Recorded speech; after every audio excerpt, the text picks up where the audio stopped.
Olá, tudo bem?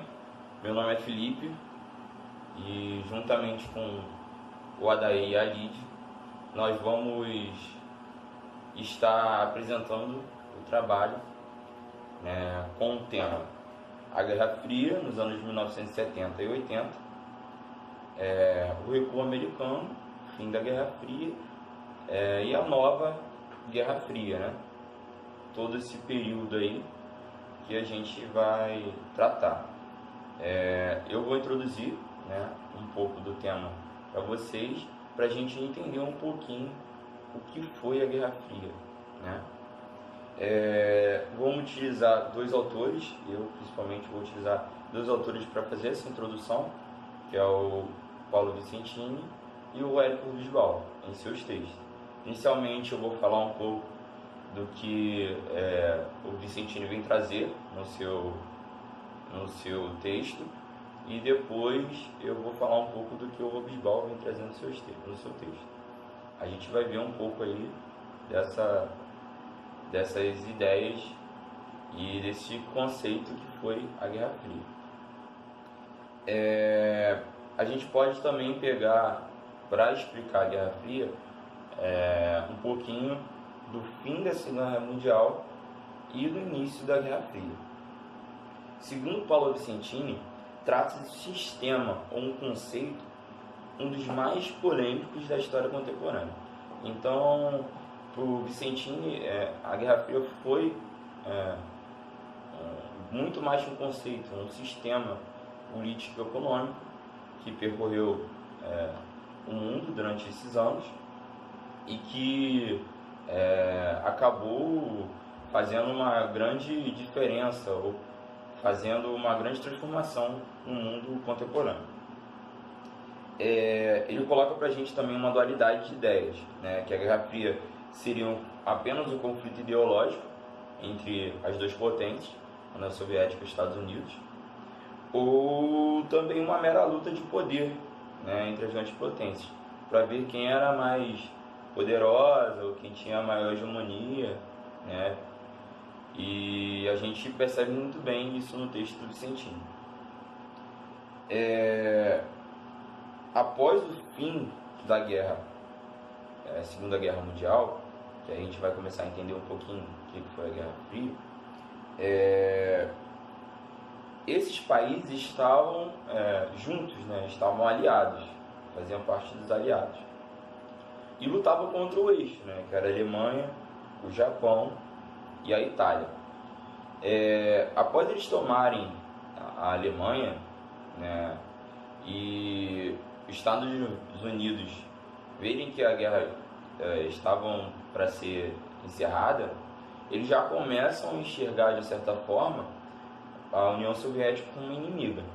Então a gente percebe isso muito bem nas bombas atômicas que foram lançadas no Japão, Não foram somente uma retaliação, um ataque de Pearl Harbor, Há também uma questão de demonstração de poder da parte dos Estados Unidos, Demonstração de poder para quem? Para quem pudesse ver quem era a grande potência, a União Soviética. Tanto que a União Soviética busca também saber o que é essa bomba atômica mais para frente, e vai ser utilizada nesses conflitos da Guerra Fria. Então a gente entenderia que após o fim da Segunda Guerra Mundial já há um indício de início desse embate na Guerra Fria. E a gente viu muito bem, nós vimos muito bem como ocorreu na Alemanha a divisão entre Ocidente e Oriente, entre capitalismo e socialismo, na própria Alemanha. Então, a gente vê a Guerra Fria como um embate, uma guerra que não teve um conflito direto, um conflito militar direto. É um conflito mais de guerra ideológica, de guerra de ideais, sem um vencedor, de certa forma. A gente pode perceber também que há uma questão estratégica entre as duas grandes potências, né? Há um embate estratégico, o tempo todo eles estão querendo buscar novos países para ficarem mais fortes, né? Para impor o seu ideal no lado socialista e do lado capitalista, Estados Unidos ou União Soviética.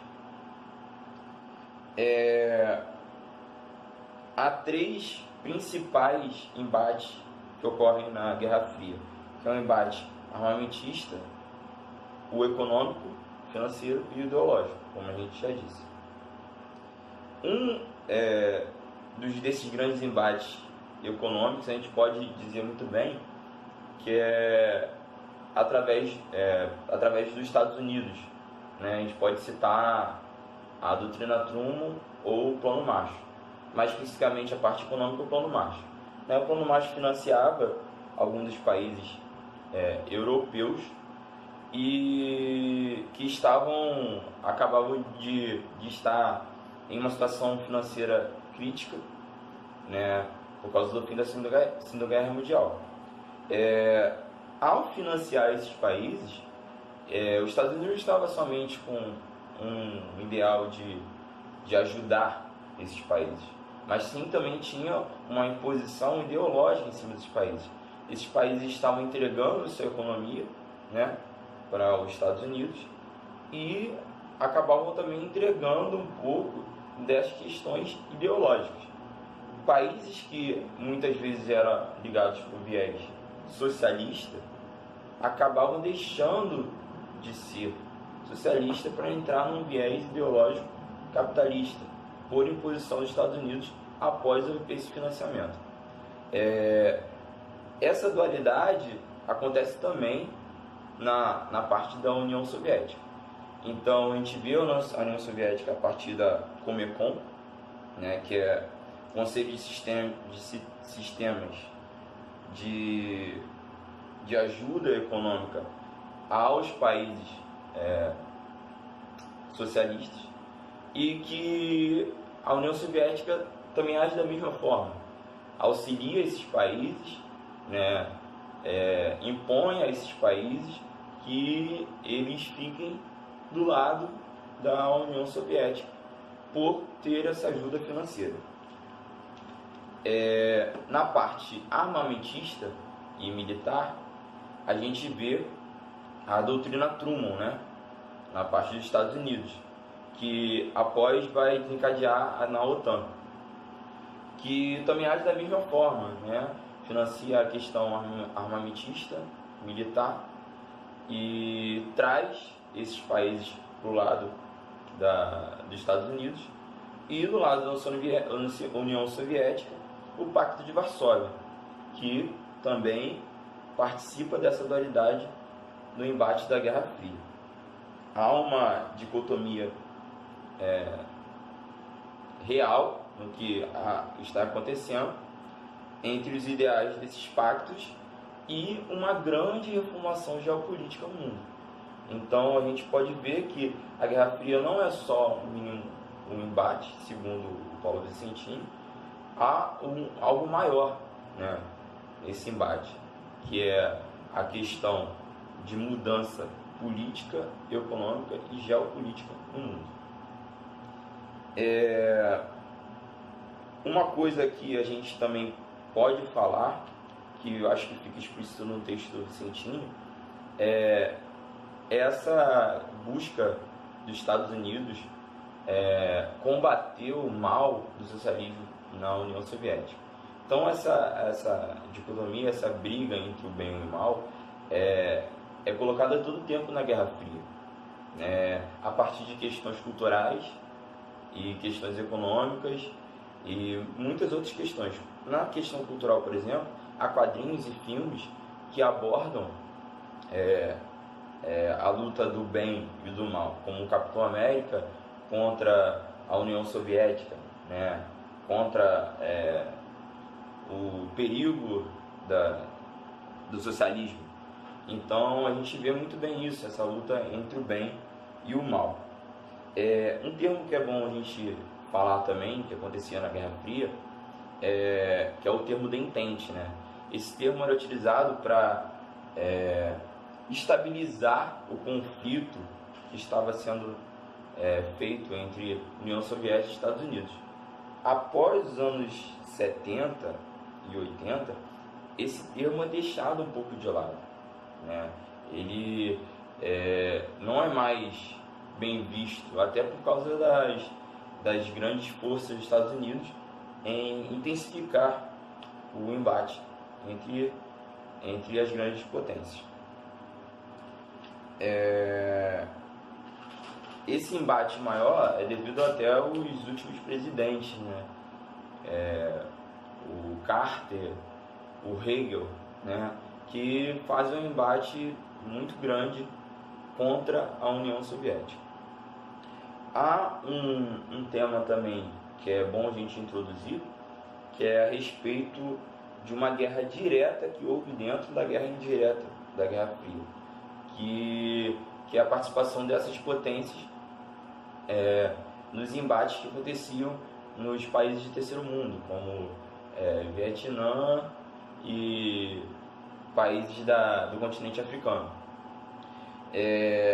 A gente viu que esses embates a todo momento eram financiados ou tinham a participação tanto dos Estados Unidos quanto da União Soviética.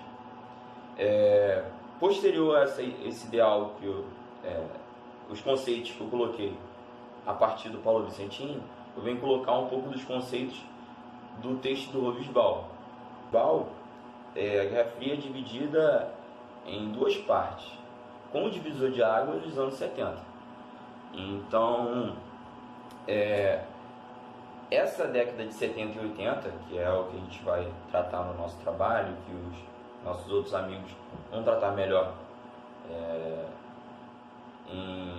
em dizer o que aconteceu entre os anos 70 e 80, qual foi o embate, né, no fim da Guerra Fria, essa nova Guerra Fria que acontece após os anos 70, e o porquê do recuo americano, né?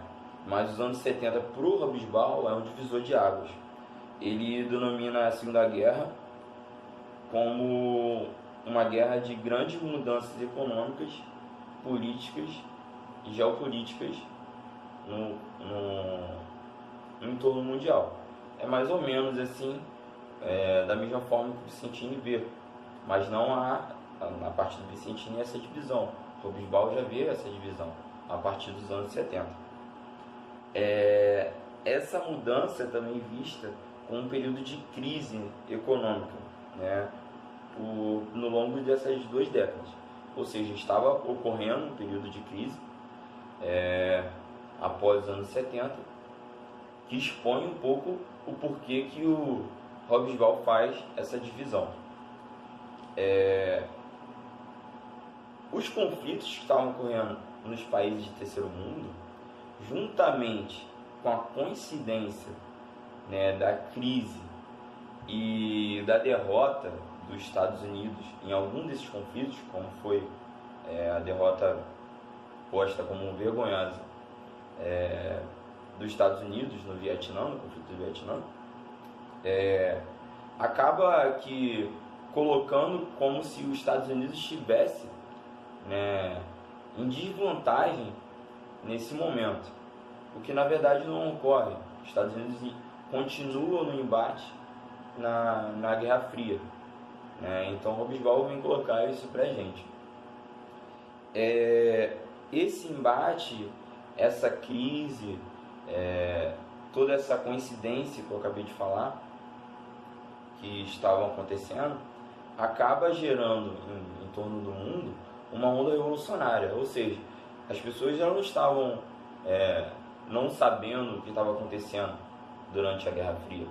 Elas sabiam e estavam se rebelando contra essa disputa, que de uma certa forma, em algum momento, ia com certeza acabar em coisas muito piores. Então, eu fecho por aqui a minha introdução, né? A Lid e o Adair vão comentar mais sobre os anos 70 e 80 todas as medidas tomadas pelo governo americano para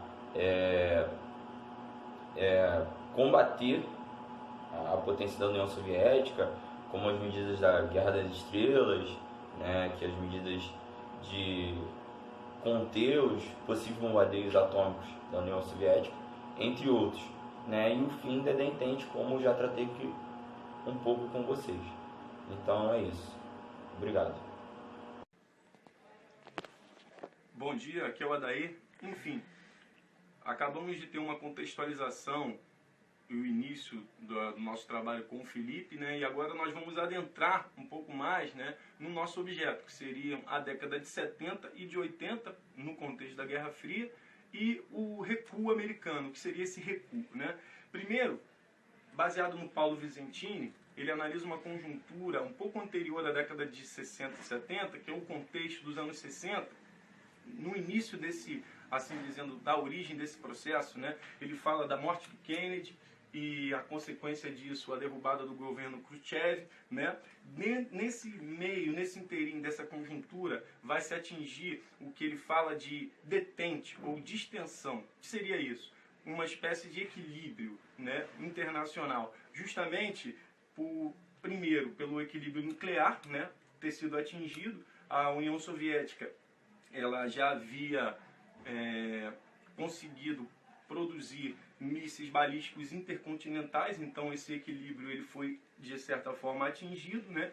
E também um processo de emergência de novos estados, ou seja, pequenos novos países, né, que estavam se alinhando à ONU, e nesse interim os interesses políticos da ONU já deixavam de atender especificamente apenas os Estados Unidos. Então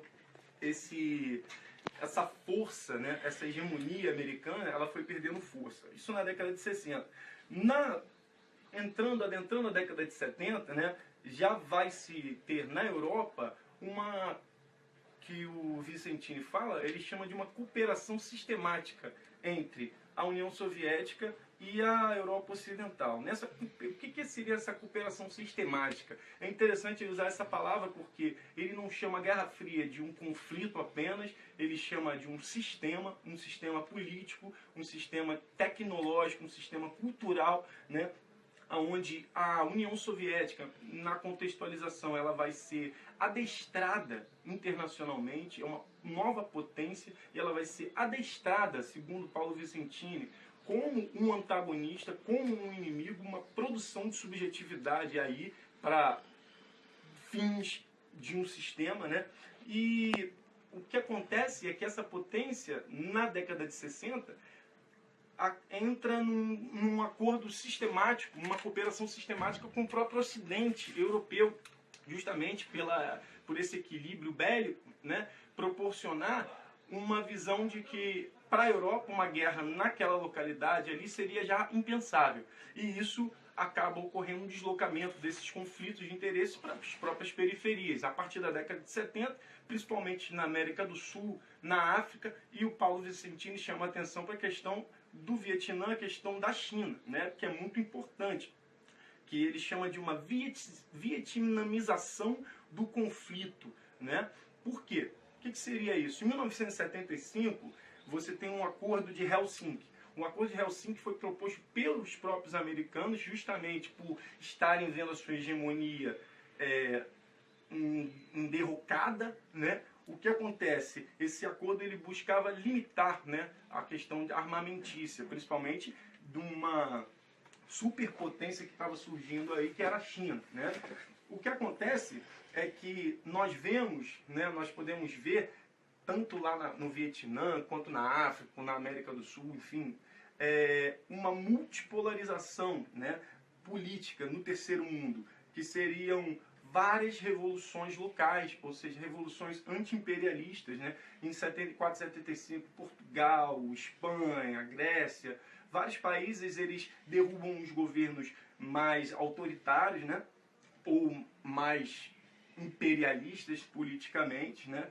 E a Guerra do Vietnã é um ponto fundamental para se pensar esse contexto de recuo americano, porque foi uma derrota muito grande, né? Justamente porque não foi apenas um conflito, ou o maior, o mais longo conflito, né, desse novo momento do século XX, mas foi uma revolução social no Vietnã.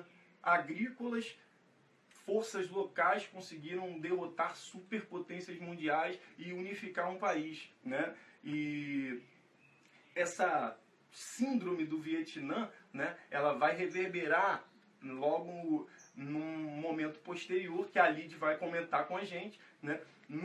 Nessa conclusão, nós vamos pensar também uma segunda Guerra Fria, justamente em decorrência desse equilíbrio, né, forçado, claro, né, pelas forças, né, um equilíbrio político, um equilíbrio bélico, né? Não se esquecendo também da questão da África. Angola fazia, nesse momento também dessas revoluções, uma conexão política muito importante com a Havana, né? E várias revoluções locais na África vão cooperar para esse contexto, que nós vamos continuar agora com a Lid, falando justamente dessa segunda, né, dessa segunda fase da Guerra Fria, ou uma segunda Guerra Fria. Olá, eu sou a Lid e eu vou falar sobre a nova Guerra Fria. Os meninos já falaram sobre os outros contextos e eu vou falar agora sobre a nova Guerra Fria. Como eles já disseram, muito provavelmente, a Guerra Fria dividiu o planeta em dois hemisférios políticos e econômicos. O capitalismo liderado pelos americanos e o socialismo dos soviéticos. Se na Segunda Guerra esses dois países foram aliados táticos, nos anos 70 essa história muda completamente. Vicentinho vai dizer que foi no fim do governo Carter, com abandono da detente, que surgiu a Guerra Fria.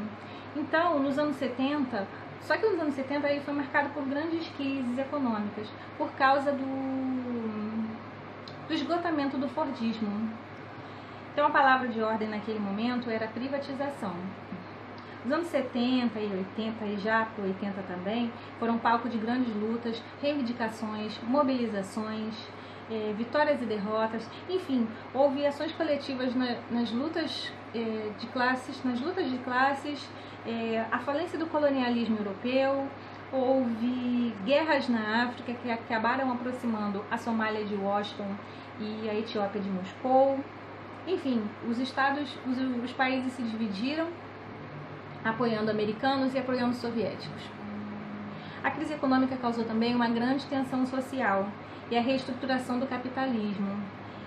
A corrida armamentista levou esses dois países a que os estudiosos chamam de destruição mútua garantida.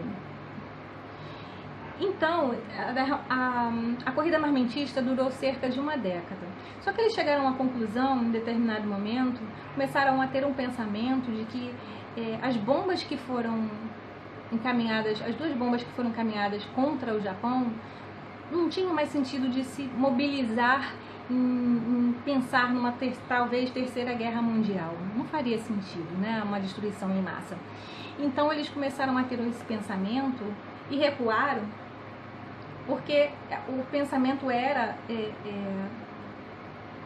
de equilibrar o terror que foi causado pelos americanos, né, com as bombas. Então é o que eles chamam de o pensamento equilibrou o terror. Ambos os países também concordaram em congelar o status quo na Europa, mas no terceiro mundo a Guerra Fria esquentava. John Guedes ele vai se preocupar com a Europa e com os reflexos nos Estados Unidos de tudo que estava acontecendo em volta nos outros países, porque os americanos apoiaram ditadores, auxiliaram nos golpes, então influenciaram e foram influenciados de alguma forma, né? Porque teve uma troca aí em relação a isso. Então ele vai fazer esse tipo de estudo. Valério Vacara ele vai usar o conceito das 5 ondas revolucionárias para tentar definir e tentar explicar algumas dessas condições socioeconômicas que estavam acontecendo. A nova Guerra Fria ela foi um produto de desestabilização do capitalismo periférico e semi-industrial na onda da crise econômica mundial. Então, nos anos 80, Reagan Margaret Thatcher e Pinochet, eles, com seus governos neoliberais, eles estavam por dentro de todas as políticas relacionadas ao neoliberalismo. Reagan vai definir a relação dos Estados Unidos e a União Soviética como a luta do império contra o mal. Ou seja, os americanos eram os mocinhos que iam salvar o mundo do socialismo soviético. Por conta disso, que esse projeto ele foi chamado de Guerra nas Estrelas. E por conta disso, a União Soviética sofreu um isolamento total. Esse isolamento enfraqueceu bastante, neutralizou a União Soviética de uma forma assim absurda. Então eles tinham que encontrar novos caminhos de se reerguer, de se reestruturar. Então o que aconteceu? Eles começaram a... E esse enfraquecimento aconteceu porque a União Soviética sofreu o embargo americano e dos países aliados, e também porque ela teve muitos gastos militares por conta de toda essa década, né, de armamento. Vicentini vai alertar que a Guerra Fria ela não foi um produto só dos Estados Unidos e da União Soviética, né? Outros países também sofreram com a Guerra Fria. Porém, é estudado mais esses dois países que eram as duas potências do momento. E ele dá esse alerta também porque aconteceram outras coisas. Por exemplo, a gente teve no Brasil a redemocratização, a gente teve em Portugal a revolta dos cravos, a derrota americana no Vietnã e as independências asiáticas e africanas. Ou seja, o mundo inteiro estava passando por transformações, não só os Estados Unidos e a União Soviética. Em 85, por exemplo, Gorbachev ele vai instalar a glasnost, que é a transparência, e a perestroika, que é a reestruturação. Isso vai fazer com esse passo que ele dá, vai fazer com que ele